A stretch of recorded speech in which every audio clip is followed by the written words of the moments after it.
ఏంటి మీ సమస్య ఏంటమ్మా? ఈ నిర్మాణం ఇక్కడి వరకు వచ్చి ఆగిపోయింది, కొత్తగా కట్టారు. కొత్తగా కట్టారు సార్. ఈ కాలువ ఓసీ వాళ్ళు వాడిన మురుగునీరు అంతా తీసుకొచ్చి ఇదిగోండి సార్, ఇక్కడ మేము నివసిస్తున్న ప్రాంతాల్లోనే ఇక్కడ దాకా తవ్వి ఆపేశారు సార్. ఓకే, ఇక్కడ వరకు సార్. ఇది ఇప్పుడు ఇదిగోండి సార్, మొత్తం వాళ్ళు వాడుతున్నదంతా ఇక్కడికే తీసుకొచ్చి ఇక్కడి నుంచి మరి కన్స్ట్రక్షన్ ఏదో లేదు సార్. ఊర్లో వచ్చిన మురుగునీరు అంతా కలిపి ఈ కాలనీ మీద వదిలేశారు సార్. ఇక్కడ మేము ముసలి వాళ్ళము, పిల్లలము చాలా మంది ఉన్నారు సార్. కానీ ఇది వద్దని సరే, ఇలాంటి మురుగునీరు వల్ల ఏమైనా మాకు అనారోగ్య సమస్యలు వస్తాయని గత 6 సంవత్సరాల నుంచి కాలం వద్దనుకొని మేము మొరపెట్టుకుంటున్నాం సార్.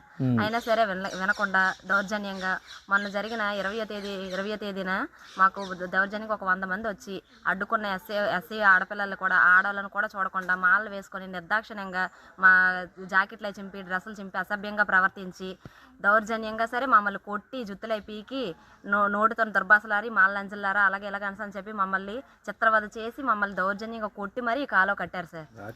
రాత్రి కన్స్ట్రక్షన్ చేసి కట్టేశారు సార్. మొత్తం అంతా ఒక రాత్రి కట్టేశారు? ఒక్క రాత్రే సార్. అమ్మా, మరి ఇప్పుడు ఇది ఎన్నాళ్ళ నుంచి వద్దంటారు మీరు? మేము గత 7 సంవత్సరాల నుంచి వద్దంటున్నాం సార్. మరి 7 సంవత్సరాల కాలంలో ఎవరైనా అధికారులు వచ్చి సందర్శించడం అది జరిగిందా ఇంతకు ముందు? మేము ఇలాగే బాధలు పడి మాకు కొన్ని సంఘాల వారి తరపున మేము గౌరవనీయులైన డాక్టర్ విక్టర్ ప్రసాద్ గారు అని ఎస్సీ చైర్మన్ గారిని మేము కలిసాం సార్.